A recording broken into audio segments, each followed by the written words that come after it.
Hello everyone, welcome to my channel Spectrum of Chemistry. Today we are going to discuss the calculation of population density or the axis of nuclei in low energy state by Boltzmann distribution law. But before that, we may have a brief overview about the behavior of spinning proton in static external magnetic field B naught. Let's start. Here the circles represents the nuclei and these arrows represents the magnetic dipole moment of that particular nuclei. In the absence of external magnetic field, these nuclei arrange themselves in a random order.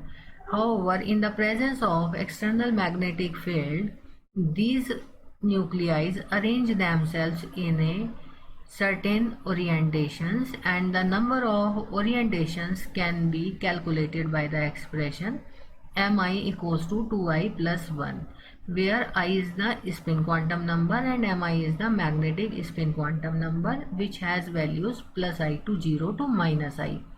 For proton nuclei, the value for spin quantum number I equals to 1 by 2, and therefore mi has values plus half and minus half. Therefore, a proton nuclei can have two different orientations, either in the direction of the applied external magnetic field or in opposite direction to the applied external magnetic field.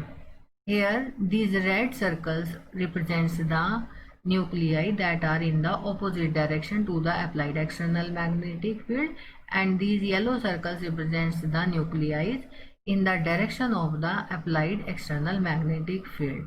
But quantum mechanics suggests that these nuclei are not parallel to the applied external magnetic field. However, they are tilted at an angle theta, and this type of orientation introduces a wobbling motion of the nuclei around this z-axis that we have discussed in the previous lecture by taking the example of a spinning top. This motion is known as precessional motion, and the frequency of this precessional motion is known as the precessional frequency and represented by the symbol omega. This can be calculated by this Lama equation, where omega equals to gyromagnetic ratio into B naught. Gyromagnetic ratio is constant for a given nuclei, which is constant for the proton nuclei and having value 267.53 radian per second per Tesla. Therefore, the is dependent on the B naught value. This can be understood by the example. If the proton nuclei placed in a applied magnetic field of 1.41 Tesla, then it presses about 60 million times in a second. And this precessional motion can be in clockwise direction or in anti-clockwise direction, which is governed by the sign of the gyromagnetic ratio. The nuclei which is in the high energy state will also precess with the same precessional frequency that can be understood by this figure.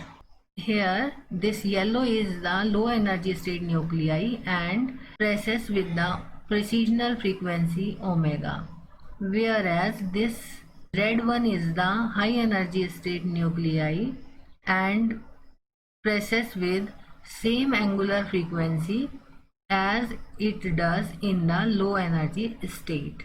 Quantum mechanics suggests that more number of nuclei are present in the low energy state. It can be calculated by the Boltzmann distribution law. According to this law, the number of nuclei in the high to low energy state are equal to exponent of minus delta E upon kT, where delta E is the difference between the two energy states, that is low energy and high energy state, and this can be represented by h nu precession. This in terms of applied external magnetic field can be represented by this expression.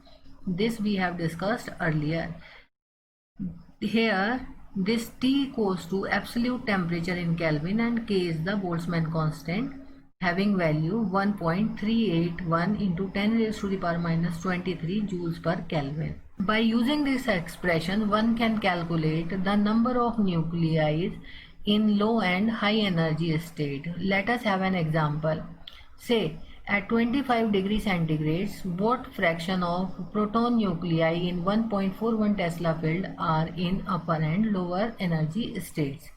So by applying this formula, number of nuclei in high energy state to low energy state equals to e raised to the power minus delta E upon kT.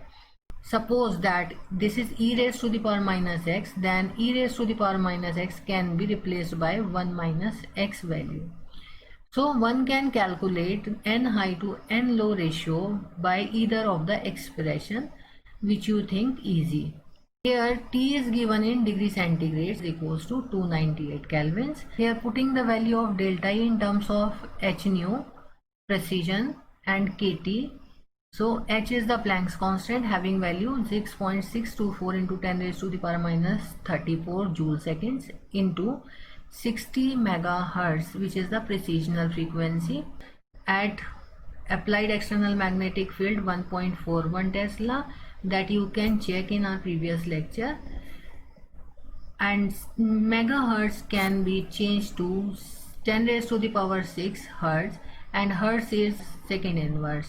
The value for Boltzmann constant is 1.381 into 10 raised to the power minus 23 joule per Kelvin, and the temperature is 298 kelvins. Here Kelvin is cancelled out by this Kelvin, this second inverse is cancelled out by this seconds, and J is cancelled out by this J. And for this expression we are having the value of n high to n low equals to 0.999991. This can be expressed as if we divide 1 million by 1,000,009. Or in other words, we can say if we have 2 million of nuclei, then only the lower energy state occupy 9 nuclei in axis, or axis of nuclei in low energy state are 9. For other applied magnetic fields, one can calculate these axes of nuclei by this expression. For some of the applied external magnetic fields, the axis of population is given in this table. For 1.41 we have calculated that axis of population is 9, and for 2.35 Tesla it is 16 numbers, and for 4.70 it is 32 numbers, for 7.05 Tesla it is 48, and for 14.1 Tesla it is 96 at 25 degrees centigrade. So on increasing the applied external magnetic field, not only the energy difference increases between the two states, however the number of nuclei in the ground state also increases on increasing the applied external magnetic field. And these axes of nuclei are responsible for the absorption of radio frequency in the NMR spectroscopy. I hope you like this lecture. Thank you all.